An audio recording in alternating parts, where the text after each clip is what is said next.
Welcome, Darklings, to Season 3 of the Reign of Blood podcast.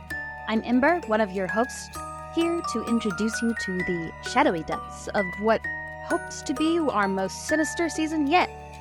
This season, your unholy trinity of organizers and hosts, Miss Kitten, Radically Dark, and myself, have entirely way too much fun with the Summer of Stabs, our 80s horror-themed series that promises to be both educational and thrilling. Our aim is to explore the macabre beauty that lies in the shadowed, or maybe not so shadowed, spaces of desire.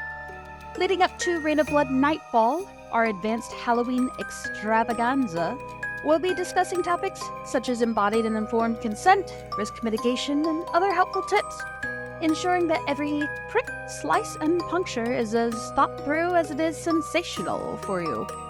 We'll also continue interviewing sharps enthusiasts from around the world to find out what makes the blood-loving heart tick. And maybe we'll talk Miss K into recording some more horror meditations for us. Join us as we explore the eerie, the edgy, and the exquisitely sharp. This is Reign of Blood, where the macabre meets the magnificent, and the only limit is your imagination, risk profile, and informed consent. Let the Summer of Stabs begin. But first, a content warning. This podcast is not suited for individuals who are not legal adults, are not interested in heavier BDSM practices, who are presently having severe mental or relationship health concerns, or who do not already understand basic BDSM practices regarding consent, ethics, risk mitigation, etc. Topics may include things like mental health issues, social issues, injustice, blood and sharks, of course, medical trauma, medical issues, trauma of various types, and more. Listener discretion is heavily advised. Hello and welcome to my first podcast of this new season of the Reign of Blood podcast. Y'all, I am so excited to be back in the arms of my bloody loving family. Fire is great. But blood, it's fantastic. I'm so grateful to be back on Sharp Shit. So many of y'all know I just came back from TezFest, and while there, I happened to meet someone absolutely fantastically sharpy, stabby, and amazing, and we happened to trade information over tables that we were playing next to. So please welcome with me tonight, Invictus. Invictus, would you like to introduce yourself a little bit? So hi everybody, I am Invictus. My pronouns are he, him. I have been a Sadist Dominant for the past probably 15 plus years. I'm a trained medical professional that I love to work with sharps and blood, but also the pathophysiology behind pain, anatomy, physiology, and the relief of it.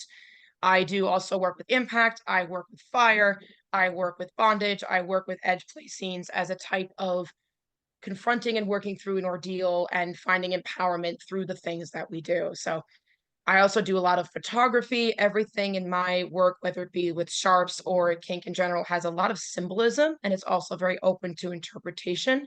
So it is the hybridization of my scientific mind, both in knowledge of safety, anatomy, and etc., and the artistic mind of, oh, there's an idea in my 2D brain, I'm going to make it a 3D reality. And so if you see me on FetLife, my FetLife is Invictus Obscura, which is Latin for unconquerable secret. You will see all of my fetish stuff here. And I met this lovely individual at Tess, and now we are talking sharp and pointy things. Makes me quite happy.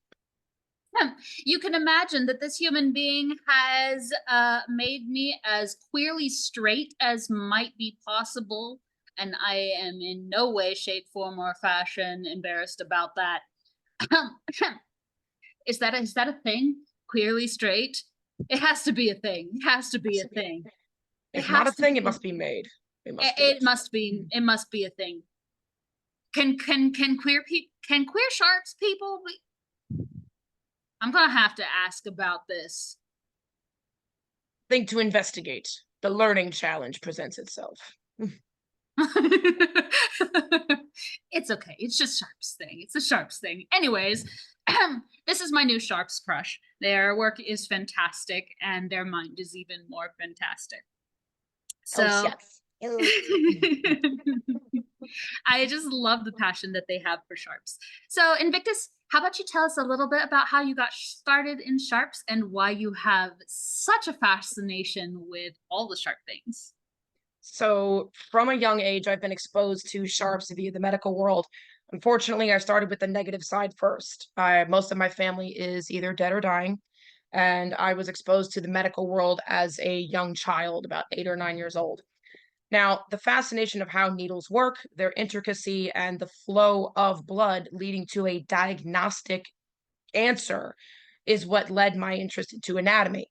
So, working with anatomy, doing dissections, learning the body with my hands. Unfortunately, my vision is bad without my contacts. So, I learned the world via my hands, whether it be touch or fine dexterity work. There's always been that, that's kind of cool how sharps work, whether they be piercing needles to create art, hypodermic needles to administer medications, also to draw blood, the way that they function. A very simple device can create a whole multitude of things, whether it be a scary horror movie scene like the needle pit and Saw, or it's to administer a medication to help someone's pain, or to, help somebody at the end of their life and you're administering palliative medications. So went into middle school, high school with a love of anatomy, biology, went to college, then went off to my graduate education in the medical profession. I actually, in the kink world, had avoided sharps for the longest time because I am the son of two addicts. Unfortunately, drugs and alcohol were rampant in my family. I am a self-harm survivor. I am a suicide attempt survivor. So touching sharps for me felt like I can't do that. I can't do that. No way. I didn't realize until I hit my maybe late 20s, early 30s that I'm like, wait a minute. Is it really I can't do that? Or is it a fear holding me back? Once I started doing that, me being a chaos witch, I'm like, well, I'm going to confront that thing directly. And I was at a kink conference, a hotel conference, and I saw another needle top create this beautiful art with glowing glow sticks outside of the needles. And I'm like, you know what? You have my attention. So once the curiosity got piqued, I started asking her, like, may I watch? And she said, yes. I was fascinated. And I'm like, wait a minute. I couldn't, I said I couldn't do this because I thought it was going to be causing me pain and suffering. I thought it would bring back all those traumatic memories. In fact, it did the opposite. Watching it made me want to try it. And I'm like, well, all right, Seth, either shit or get off the pot. So here we go. So I'm like, let me try it. I want to experience it. So I did. I had my first needle scene where I had a needle placed down near my groin and it was euphoric. And the thought was, I could give this to somebody else. I could do this to someone else and give them that pleasure. I could make art. I could have an experience. I could bond. I can help someone through an ordeal. I can help someone overcome their own barrier. Sign me the fuck up. So it activated that confidence I needed to go, you know what? Let's go. I started doing it more. One needle became two, two became four. And now I have what's called as the Tower of Pain. I got a passion for sharps by going, I can help somebody through an ordeal that's not in a medical setting, that's not in a painful setting. I can help somebody process through grief. I can help someone find euphoria. I can help somebody overcome a fear. And as a gentleman that loves acts of service, I'm like, I can make art on somebody. Someone's coming to me going, I want to try that, but I'm scared. I got you. I'll protect you. I got you. So to create something on somebody that is deeply meaningful, deeply intimate, with a tool that is beautifully simplistic and yet, of course, risk factored, that's incredible to me. And here we are. Thank you so much for sharing that. I kind of feel like I went on a bit of a roller coaster ride with you while you were going through that, of the highs and the lows and the amount of emotional pain and vulnerability that you just expressed going through that art. And I feel like as I was watching just a little bit of the small amount of work that I did get to catch on just like through the corner of my eye while I was working on my own pieces, because my focus was kind of lasered in there for a while. Your style seemed very guiding. and that it seemed very much more facilitated. And the way that you usher people through the experience was something I deeply admired while watching you work. It was, again, I really enjoyed that sense of safety, that safety bubble that you created for folks. That seemed very healing. Again, the healer's touch, the medical professional that I could see. And it seemed, again, healing for you as well.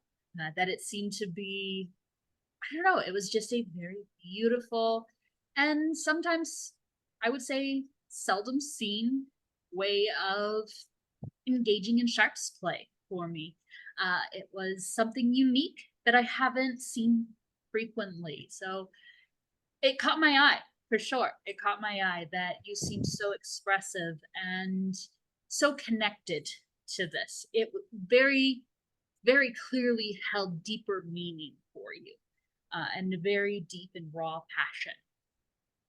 So, was it something for you that you found this passion almost innately, or was it something that you kind of had to work for originally? So it became innate when I did a retrospective analysis on myself. Being a scientist, being a witch, this is what I do. That when I discovered, oh, I really like this, science brain goes, well, why? Okay, where did it show up in the past part of your life? Oh, this makes sense. You would be fascinated by needle art. You would be comfortable around needles. I worked in a lab before I went off to my graduate education. I held sharps, whether it be scalpels, sutures, needles, different types of instruments of sharp nature, including blades and knives, without an ounce of fear. In fact, it was very grounding. It's respecting the tool, of course. I am not confident or bravadous in my nature, meaning if I hold a needle, whether it be a 30 gauge or a 4 gauge, I'm going to give it the equal respect because it is a needle. And those things, as much as they can heal, they can kill. So I give them the equal respect. But as I looked back, I went, okay, this was present in my teens. This was present in my 20s. This was present in my late 20s. This makes sense. Looking at, well, why do I have the passion to work directly with the body? My hands. I work with my hands to write, to create very small, fine movements, looking at the different pieces of me and feeling the emotions behind them was not only an innate discovery, but it was a very healing one. To kind of pull back what you were saying, is that when I do sharps play on anyone, whether it be on myself or somebody else, it's if you've ever been to an orchestra and you see a conductor wield the wand, imagine the wand as a sharps needle, that I am creating a symphony with a person. It's going to have highs, it's going to have lows, it's going to have some scary moments if it's your very first needle scene. It's going to have those euphoric moments. It's going to have those moments of what's going to happen next. But I find a comfort in the ebb and flow of the control. I find it very grounding and peaceful, something that innately I had searched for in my life and I did not have growing up. So now it's nice to go, Seth, you held yourself back, but in fact, you discovered that you had this innately in you all along. And I'm learning more about myself through it. So it's kind of both innate and discovering more, but I like that. It's good to have that. If I knew everything, there would be nothing left to explore. Right. But it's good to know something. It's where I get my passions from. I like it. I like it. And I like that you mentioned the tactile, the somatic aspects of being able to use it as grounding, as a sense of grounding, an embodied grounding, meditative aspect. Because we talked about the meditative aspect of sharps a little bit earlier before we'd started recording, and it very much is meditative. It's it's very repetitive meditative for me. I'm working on a piece right now on fake skin because it's going to take way too long to do on real skin. Estimated time of like 10 plus hours of work. I ain't sitting there doing that in one go, and I sure as hell am not having that in a person's skin that long. But just being able to have that repetitive focus within that, to have things feel the same, but also have slight differences to note and keep the focus in, and the in and out nature of the breathing and all of the little, like the tiniest little sensations that are almost difficult to verbalize, with feeling the sharps or feeling my blade, because I do a lot of artistic cutting. You may have seen one of my artistic cutting pieces, or it was kind of not really mine. It was a redo of someone else's. But I do a lot of artistic cutting pieces, and those are the ones I really laser in on, because I'm very perfectionistic on those. Those are my babies. I understand the perfectionism nature. With my needles, it's while I don't commonly use a lot of stencils, it is the I'll say to a bottom, "What's your favorite color? Just hear me out." And they'll say, "Well, purple." Okay. So if I have purple hub needles, is all right, I've got this gauge. This is kind of what we're working with scientifically, but it's the hmm, I want to create something. I understand that perfectionism is not possible, right? Right. But the thing that I can give in the perfectionism is actually not seeking perfection, it's giving my best. It's Right. going, they trust me to wield this instrument, and I want to create something intimate and personal for them. Right. So I'm going It to give them my brings best. something, yeah, it gives something that is, it gives something that is meaningful, and that's, I'm trying to give that meaning, really and truthfully with it. But it does bring that meditative quality, and I think it is in large part that tactile sensation that grounds, not just for me to something else, but to another human being or to myself if I'm doing self sharps, because I do a significant amount of self sharps as well, though that might be hard limit for other people, which is acceptable. But for me, it's something that I enjoy doing self artistic cutting, self stabs, and things. So, but no, I really love that you've highlighted that and highlighted that aspect for folks, because I think it's something that we don't think about. We think about the pain of the needles, and we don't necessarily think about just the touch aspects.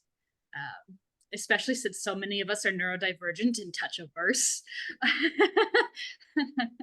or need specific kinds of touch. Maybe firmer touch, the firmer touch that's associated with doing needles, may be more pleasant for us. Or because I know sometimes that deeper touch can be better for me than some other forms of touch. So it's a good point to be aware of, one I wasn't necessarily so much more aware of until you brought that up. So thank you. And I know, like, we talk about pain, and I thank you for the compliment, made me blush. Um, a lot of my work also centers around removing pain or minimizing pain, but I take that as a challenge in a good way. If you're a brandy new needle bottom and you're scared, of course I'm not gonna like seek to hurt you, Oh yeah. right? Or if you're like, I have fibro or I have back pain or whatnot. And a friend of mine, for example, has severe scoliosis and has rods in their back. And they're like, I just don't want to feel my back pain for once. I'm like, leave it to me. Yeah. So, in similar properties to acupuncture, of using referred pain to have their brain literally focus on something else, the needle, that will take away pain, is what I also find interesting in sharps. I like that. I Mm-hmm. did it on myself to remove low back pain and shoulder pain, is by working with the own neuroanatomy to, yes, wield something that is going to sting by its innate nature, but it also relieves pain. And if I'm doing a form of play that is like that, or a form of art that's like that, I love that too. A sadist that relieves pain. Yes, they go both sides. I like Mm-hmm. to cause it when consented upon, but I also like to relieve it. And knowing how to do that, I think, is what makes all of Sharp's play for me very whole, is I can amp up the pain in somebody who really wants it.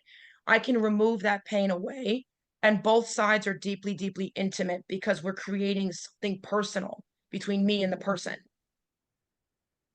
I like to tell folks that a sadist is still a dom. It's just the control over the pain. Yep. And if you want to know how to break your toys, you have to know how to fix them. Otherwise, you don't have toys. Bingo. And in relation to that, I really enjoy dry needling in particular as a practice. So one of my bottoms does a lot of dry needling for MS. So one of the things that keeps them able to walk is using dry needling as a regular thing for maintaining maintaining, keeping things from spasming in their legs, and all of the above. So it is fantastic for that. I absolutely best things in the world. I love it. I love it. So fantastic. Very much so. So let's see. I think next question is, tell me about one of your favorite scenes so far in your needle journey. I know, hard to pick. It's like hard to pick. Pick your favorite cat or something, but it is a tie between something I did on myself and something I did on somebody else. So I'll start with myself first, in that I was at an event and just the idea came to me of the Oracle of Pain. I'm like, okay. So this 2D image was of a person, me, on my big leather sheet with gold coins and needles going up their sides. So from the ankle up to the top part of the chest. And I'm like, you know what? That sounds really fucking empowering. I'm going to do that. So I laid out my big leather sheet in the play space, and I don't often see a lot of like self-stabbers doing scenes in a dungeon, mind you. But I'm like, go big or go bigger. So I laid out my tarp, my rose decorations, and my gold coins, and did that. The whole Oracle of Pain self-stabbing while laying on my side, using my core strength to reach over, grab all the way down to my ankles. And for those that are listening, I'm almost 6'1".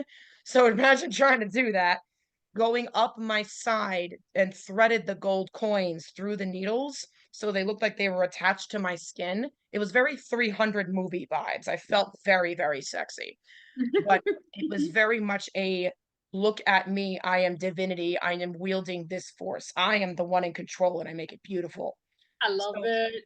That felt so good, and it has inspired for me to do more self art pieces. I'm doing another one in the winter conference coming up. And then one for favorite scene on somebody else. This one was actually very moving. I had an individual reach out to me and was very passionate about doing needles. And I'm like, hell yes, let's do. And they recently found out that their father had a type of cancer. Now, blessed be, it was caught early, but it was still difficult for them. And they were processing a lot of pain. And I said, that's okay. Like, let's talk about the intention for safety's sake. When you're coming to do needles, are you coming to feel more pain or relieve it? And they're like, relieve it. I want to process the grief through that. And I'm like, absolutely. As somebody that does that and uses my practices as a witch to process pain and alchemize it into grief, which alchemizes it to relief, I'm like, I totally understand you. So as I sat with them and I said, like, what's your favorite color? They said, blue. And it came to me. I said, do you mind me doing a water drop, almost like a teardrop on your shoulder as you process the emotions that you want to process? And they said, yes. So they chose the crystals that they wanted on their art piece. And as I did each piece, part of the curve of the drop is they had said to me before the scene, I'm going to cry to relieve what I need to relieve. And I'm like, this is a safe space to do that. 100%. I'm honored to be welcomed into your vulnerability. So as the needles were placed, and then I went around to their front, held their hands, and I said, you're safe here. You can cry. You're doing the right thing. You're strong as hell. All right, you just got some awful bad news. You're dealing with a lot in your life. And here you are sitting with me, getting needles into your back. You are a goddamn badass. All right. You are an absolute unit. That is what's up. And like tears are pouring down their face and they're processing, but they're smiling. So I remember very significantly at the end of the scene was I said to them, how do you feel? And they said to me, like I've let something go. And that was the intention going into the scene, was to let go, to go through the ordeal and then to let go. It was very, very deeply moving. And I remember telling them that was one of the most, if not the most moving scene I had done in all my 15 years of being in kink, just in general. That was so intimate and so beautiful that they trusted their vulnerability to me, and I opened my vulnerability to them by understanding what they're going through on a deeply personal level and showing myself as a sadist, as a person, as a human, as a healer very intimately. That's going to be something I'm never going to forget. It's a core scene example of what I do for sharps, of like, this is the scene, this is the reason why, are things like that. That's beautiful. Both of those are such beautiful examples. Thank you for sharing. It's smile on my face. So beautiful. Those are Wonderful. so great. I love it. Let's see. So if you have any tips or tricks or suggestions for sharps lovers out there when it comes to setting intentions, I'm sure after listening to that and listening to me talk about kind of the energy play that you do within the scenes, I'm sure lots of folks are going, oh my God, I want to try that at home. What kind of tips or tricks do you have for folks who are wanting to try those more in setting intentions and energy play style scenes, like what you're talking about, or be more introspective like that within their sharps play? So to start off with some, I would hope would be common sense things, but we're going to talk safety because safety is sexy and I love it, is first of all, make sure you're approaching your intention with a clear mind. So if you're angry, if you're on 2 hours of sleep, if you're like super high and euphoric and you're in a moment, give yourself a hot second to ground, right? If you're sad, if you're stressed, or if you're working a high stressful job, maybe don't try to figure out your intention when you're like in the middle of doing with a phone call. You know what I mean? That focus first on your mind and make sure your mind and your heart are in the right space. That if you cannot define your intention, that means that you maybe might not want to go out about it right away. If you're really tired, you can't define an intention, which means you might not be able to play safely. But if you're going, man, I had a rough day at work, I need a minute. Give yourself that minute, embrace the silence of the calm. And then if you look at your sharps kit and go, I really want to make art, there's your intention. Now you dig deeper into it. What kind of art? With what color? Right? Start asking yourself questions like the little kid going, why? Right? An example that I use is my pyramid head garter. Hi, for those out there, I'm a massive Silent Hill fan. Is I have a pyramid head cosplay and I saw my helmet across the room and I'm like, I love the colors and I feel like that would look beautiful on my skin. All right, I want to feel sexy and I want to make art. Thigh garter. Done. So it's very clear and concise while also leaving some room for interpretation. You don't have to have it be very rigid and defined, but should be done in a very clear headspace. Like if you're sad and you go, I just want to get rid of this pain, that might not be a safe space to go down, right? But if you're sad and going, I'm grieving, I'm aware, and I just need something to find peace, that might be good because then with peace, you go, I can make art. That feels peaceful. So it's about the wording of your intention and the feeling it gives you on the inside. And then the second half of that is once you know your intention, roll with it. Nothing in life is ever perfect. Perfection is scientifically impossible. That if you wanted to make a circle and you come out with an oval, embrace that oval. If you wanted to make wings, but it came out more like a triangle, embrace the symbolism of that triangle, right? Don't try to be like, it must be perfect in order to be right. No, it just has to be authentic. It has to be authentically you. Let it evolve in front of you, whether it be on yourself or on somebody else. Let it evolve because something beautiful is going to come from a good intention. Just might not be what you expect in the end. It might be something totally different. And you're like, wow, this is an unexpected art piece, but it's absolutely gorgeous and I love it. Embrace that. So I really love touching on a couple of points that you made here. Is one, we use the term embodied consent for being able to turn in and listen to your body and see what your body is saying yes to. For saying, this is what my body is truly needing or wanting in this moment. Kind of like the Captain Jack Sparrow, what was the fucking, God, what's it called? The compass? Yes, the compass, the little compass, Yep. the compass of desire thing. It's like literally that for inside your own body. It points to your greatest desire. Just stopping, shutting up, and listening to that. And I believe somewhere around the time that we release this podcast, we will be re-releasing on the podcast the embodied consent guided meditation that I recorded as well. So Lovely. yeah, so I think that should be going out sometime around this as well. But the other thing that I'm nerding out with is what you're talking about regarding the behavioral inhibition, um, the behavioral inhibition system and the behavioral approach system. So approach versus withdraw in the brain, and how we can, when we decide, basically for listeners, neurologically speaking, if we're walking around in the wood, and I have this in the recording of my neurobiology of consent class, so y'all can go find that if you would like somewhere. Basically, if you're walking around in the fucking woods and you see a cave and you decide, oh, I want to go walk into this cave and take a look inside this cave, that is a very different neurological system than walking around in the woods and, oh, there's a storm, run away from the storm, and you happen to go inside the cave. In one, your intention is to just flee the storm. So fleeing the storm could take any direction but the storm. And so that is the behavioral inhibition system. It is just flee punishment, flee undesirable, and therefore it can go in one of any direction.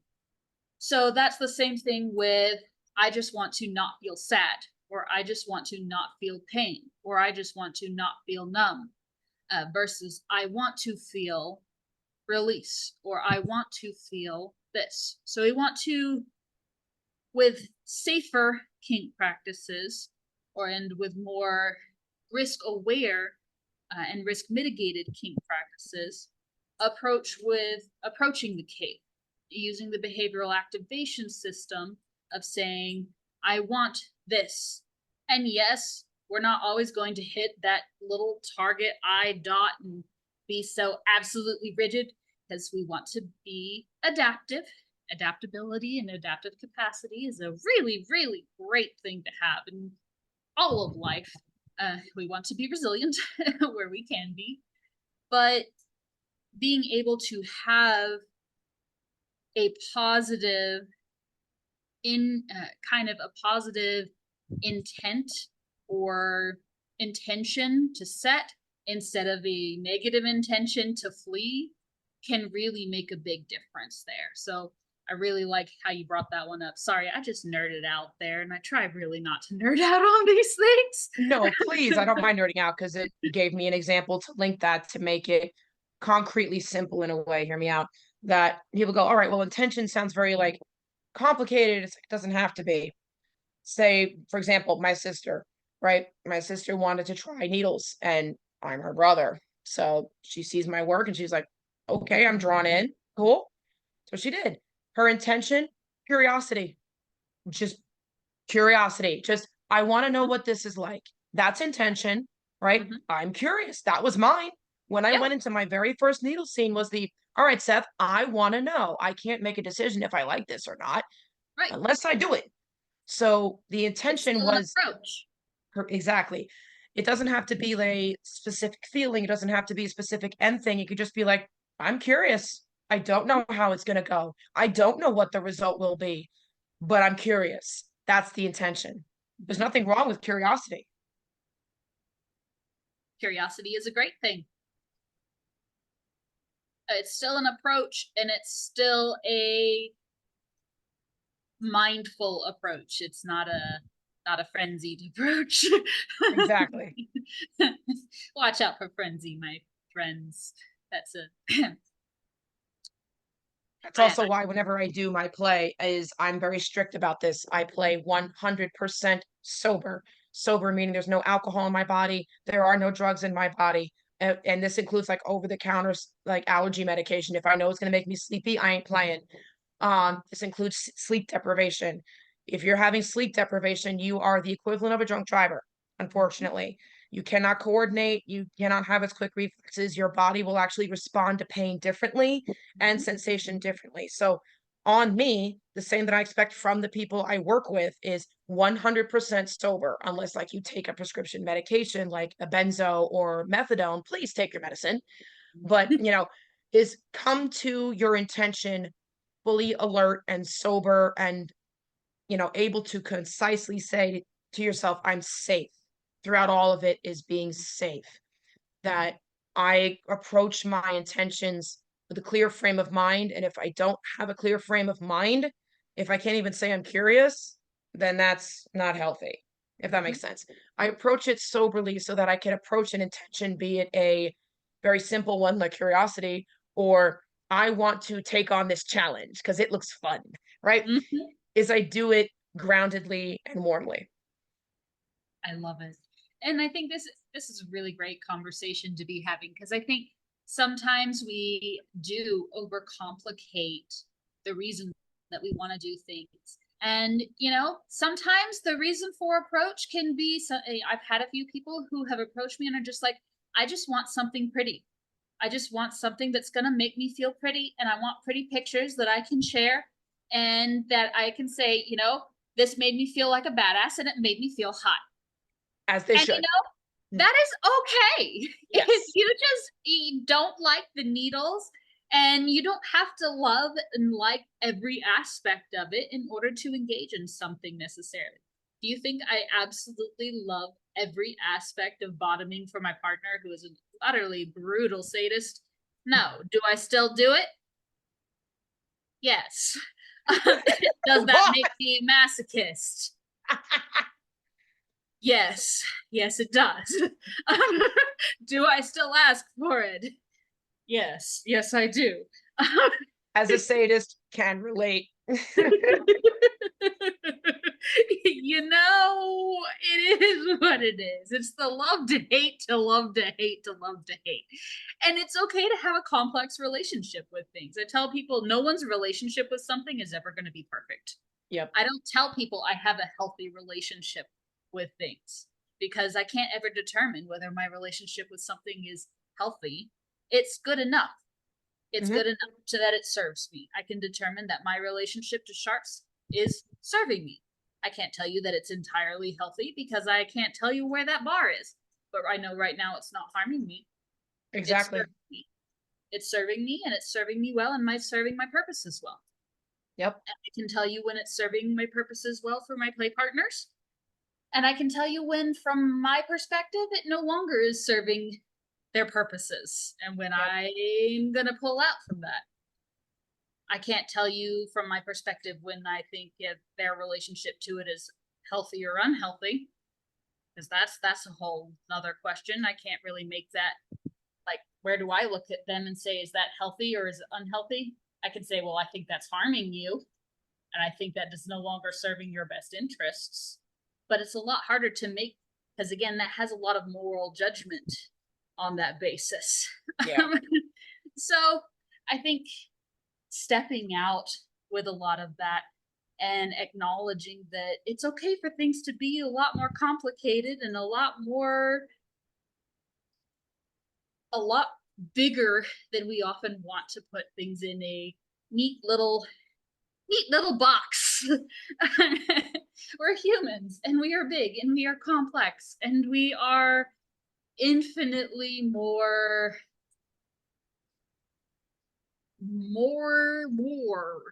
than we want to admit or even think we are. Like we don't have this many neurons and parts of ourselves for no reason that we don't exactly even understand. And I like the way that you said with it should serve you, because that is a very simple way that I could, if I had to pick one sentence, define my sharps work is you're coming to me. By the time that you leave a scene with me, including me with myself, is at the end of it, the serving should be empowering, whether it be, oh, I feel good. I feel like a badass. Or if someone goes, all right, I might not have liked getting needles, but I want to photograph them. These look cool. I like the color. We might not have made another needle bottom. Maybe you made another needle top. Hi, sup, right? Or you might find someone who likes to photograph that. You might have created a new fetish photographer. You might have created a new model or teacher, somebody who's like, you know what? Maybe I can't take the needles, but I would love to assist somebody in creating art. That's cool. It's empowering. That's the serving, is that it's giving you something for you from either me to another person or me to myself is that the end result is it's serving you. It's giving you something that maybe you knew, maybe you didn't, but it's something in a direction that is positive in some way. Challenging, but positive. Mhm. Right. And then at the same time, like you may find it's the same thing if they may find, hey, this is a hard limit, but I walked away and I have a new limit and a new boundary I can assert. Bingo. Yep, they can say they've at least tried it because like when I approached my first needle scene, for example, was I'm either gonna love it or I'm gonna hate it. And by hate it, at least I know a limit. At least I know now. It has served me. And at least you'll not be that person on the internet that says I have no limits. Oh God. I just cat yapped. If you know that gif for everybody who's listening of the white cat going, that, yeah.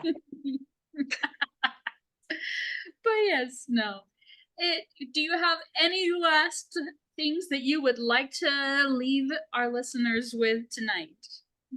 So I love safety. Safety for me is just as big as consent, awareness. You know, if you're curious about sharps, please by all means learn, right? There's plenty of resources on the internet too. Obviously, you need to learn in person for when it comes to sticking skin, just like a tattoo artist or a piercer, right? But play safely. Play with love and play with the challenges that present before you, right? Know that for the needle bottoms in the room, that even if you take one needle, that is good enough. All right. You don't need to be like, I have to take a big needle or I have to take 100 needles to be like a real needle player. Like, no, you could just take one and that's perfectly fine. You could take 100 and that's perfectly fine. Right. Do what's best for you, explore it and see where it leads you.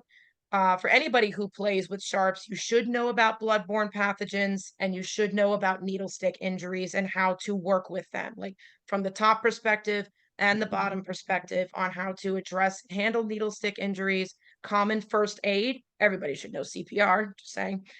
And about like safety, wound care, and bloodborne pathogen management. It's important considering this form of play. So take that time to learn those things just as devotedly as you would by creating a needle piece or exploring the pretty side of sharps. Know the grounded safety too. Both of them together will help you play your best. Thank you so much for joining us, Invictus, tonight. It's been a pleasure talking with you. And just for those listening, in case you were not already aware, we have released everything that Invictus just mentioned, including our bloodborne pathogen training, the needle stick injury training, the needle removal injury training, everything on disinfection, sterilization, sanitization, the information on scene prep, as well as tool prep, needle anatomy, bevel theory, and all of the early needle and sharp space stuff, plus I think 11 hours of my original artistic cutting series, and then many of Radically Dark's and Miss Kitten's early needle classes, as well as some of the barbed wire classes from Just Rob, and yeah, a whole bunch of stuff from the original Reign of Blood, plus more on our new Patreon. So be sure to take a look at all of those. Be safe. Lots of love from Kentucky, not from Cape Town, South Africa. Everybody's always surprised that I'm not from Cape Town. Nope, I'm the American in the group. But thanks so much, and we will see you all soon. Bye, everybody. Thank you for having me.